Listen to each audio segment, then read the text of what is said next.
पाहिलं तर कामाची पद्धत की लोकांचा विश्वासघात करणं, म्हणजे मी नावाचा उल्लेख करून सांगेन की डीजीएस डेव्हलपर हा कुडाळ गावामध्ये विश्वासघात करण्यामध्ये एक नंबरचा पटायला लोक. संयुक्त सोसायटीमध्ये तुम्ही घरं बांधली त्या ठिकाणी पण आम्ही पाहिलं, लोकांना सेलमध्ये फ्लॅट दिले होते, ती सेलमध्ये फ्लॅट मिळाले नाही. आज तिकडे परत 2 वर्षानंतर सांगितलं लोकांना की आम्ही 2 वर्षानंतर घर देणार आहोत. लोक गप्प का बसतात? कारण लोक घाबरतात की माझे पैसे दिलेले डुबले तर काय होतील, बिल्डर लोकांचा भरोसा नाही. पण तुम्हाला खरंच तुमचा अभिमान वाटतो की तुम्ही गप्प न बसता, तुम्ही त्याच्या दडपशाहीला दमदाटीला गप्प नाही बसतात, तुम्ही आवाज उठवलात, त्यामुळे आज तुम्हाला न्याय मिळतो. जब ये 2-3 साल पहले जब यहाँ पर ये मंडल हटाने की बात आई पंडाल, तभी भी धनेश भाऊ हल्के की जान राव साहब ये सब लोग आए थे आमदार साहब कि ऐसा ऐसा बोल रहे बात लोग बना के दे देंगे। बोला ठीक है, आप लोग विकास के बीच में नहीं पड़ना चाहिए, सब लोग मदद करना चाहिए, विकास सबका काम है, सब लोग सहकार करना चाहिए। और इन्होंने सहकारी किया और पिछले 3-4 महीने से दौड़ रहे कि हमको धमकी आ रही है, हमारा बात के नहीं दे रहे, गणपति आ रही है। मैं किसी बात को रिपीट नहीं करता क्योंकि प्रधान भाव ने सब बता दिया कि यहाँ पे क्या होता है। यहाँ पे पूरे नगर के गोर गरीब यहाँ के रहने वाले जिसको आसरा नहीं वो भी यहाँ पर सोने का काम, पढ़ने का काम, अभ्यास का चलती थी।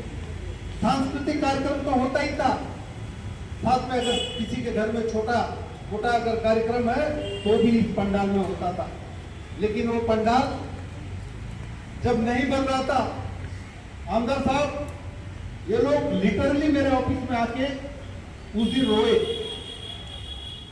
ये लोग की जो तड़मड़ थी कि हम लोग समाज को क्या मुंह दिखाएंगे, क्योंकि हमने लोगों को भरोसा दिया था कि विकासक बना के देगा, अभी बना के नहीं दे रहा है, बोलो क्या करना चाहिए। तो इन्होंने बोला कि साहब हम लोग आमरण अनशन पे जाएंगे। बोला एक बार सोच लो। बोले नहीं, हमने सोच लिया, अगर बाबा साहब ने हमको लड़ना सिखाया, पूरे देश को अधिकार दिया, संविधान दिया, तो हम सब लोग आखिरी दम तक लड़ेंगे। मैं उसी दिन बोला था कि हम सब लोग, चाहे अलग अलग पार्टी, हम सब लोग आपके साथ में खड़े रहेंगे।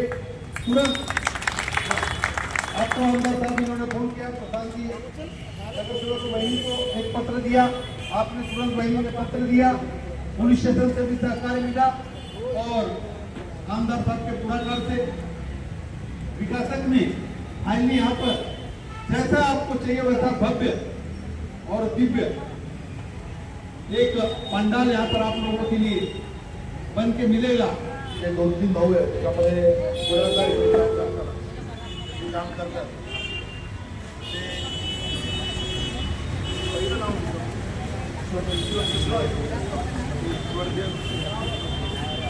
आज जे काही भाषणं आतापर्यंत झाली आणि आज ही विरोध पक्षाला आम्ही सगळे राजकीय पक्षाची मंडळी कोकणीपाड्यामध्ये मंदिराच्या कामासाठी जेव्हा जमलो आणि तिथला जेव्हा विषय होता तेव्हा गणेशने आज विषय माझ्याकडे आणला होता. प्रशांत कदमनी पण मला सांगितलं होतं, तर त्याची चर्चा करत असताना मी हा विषय देखील बोलतो. आणि त्यांनी तेव्हाच सांगितलं की संध्याकाळी त्या दिवशी इथे यांच्या सगळ्यांसमोर मी स्वतः येतो, तिकडे असणारे मंडळाचे जे पदाधिकारी त्यांच्यासमोर त्यांना जसं पाहिजे तसं मंडपाचं डिझाईन त्यांनी करावं, त्याचा कॉन्ट्रॅक्टर त्यांनी ठरवावा आणि त्याचे पैसे सिनियर पी आय साहेब गायकवाड साहेब इकडे आहेत. आत्ता त्यांच्यासमोर त्यांच्या साक्षीने त्या ठेकेदाराला पैसे देऊन उद्यापासून त्यांनी काम करावं आणि टप्प्याटप्प्याने जसं काम होईल तसं त्याला पूर्ण पैसे देण्याची जबाबदारी यांची आहे आणि त्याचे मध्यस्थ तुम्हाला पुन्हा करायचं माझी एक विनंती आहे. आणि याच्यामध्ये असं आहे की तुम्हाला कसं पाहिजे तसं मंडप गणेशची चर्चा केली, डेव्हलपर आतमध्ये आहे, त्याचा तसा काय संबंध येत नाही. लक्षात रस्ता आमचा आहे, पेंडॉल आमचं होतं, आमचं मंडळ होतं, वर्षानुवर्ष गणपती आमचा बसतो. आम्ही मेहरबानी केली आणि चांगल्या मनाने पेंडॉल काढून दिलं, त्याचा अर्थ त्याच्यावरती कोणाचा अधिकार नाही, तो आमचा आहे, आणि तो बनवून द्यायची जबाबदारी त्यांनी त्यावेळेला घेतली होती. सुनील प्रभू साहेब आगे बढ़ो.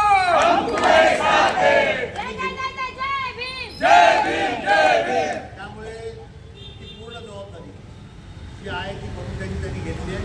त्यांनी तुमचा ठेकेदार म्हणजे गणेश प्रशांत त्यांच्या वतीचा जो आपला मुलगा आहे कोंढरेकर, त्यांनी माझ्या शाखेचं पण काम केलं, त्याला दिलेलं आहे. त्याला आता काम सुरू करण्यासाठी ॲडव्हान्स सिनियर पी साहेबांच्या मध्यस्थीने त्यांच्या पोलिसमध्ये मंडळाचे 2 कार्यकर्ते आणि ते असे ते देतील. आणि हे इस्टिमेट आहे, हे इस्टिमेट जे आहे त्याच्यामध्ये तुम्ही कॅश पेमेंट केलं तर तुम्हाला 5 लाख रुपये वाचतील. GST चेक पेमेंट केलं तर 5 लाख जास्त द्यायला लागतात.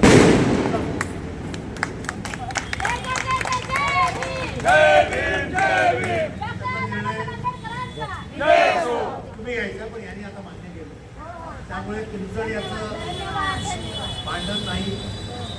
जर तुमच्यामध्ये थोडंसं वैमनस्य आलं असेल तर आता मंडपाचा विषय हा जो इथला आहे हा आपण सगळ्यांनी ताकद दाखवू, एकत्र आलो.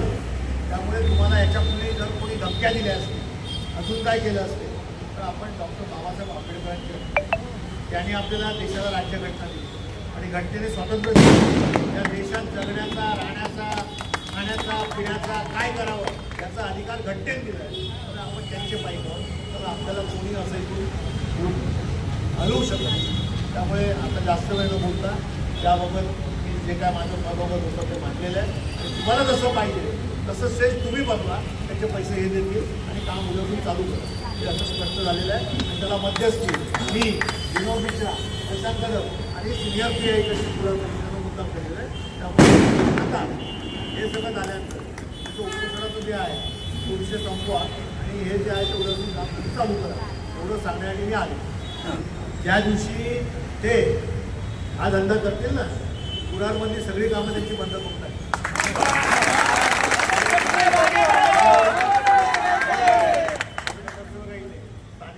मी आमदार आहे, लक्षात ठेव. तिथे 1 इंच परवानगी आणायची असेल ना, किती आर्किटेक्ट मोठे असतील तरी किती वशिले आणले.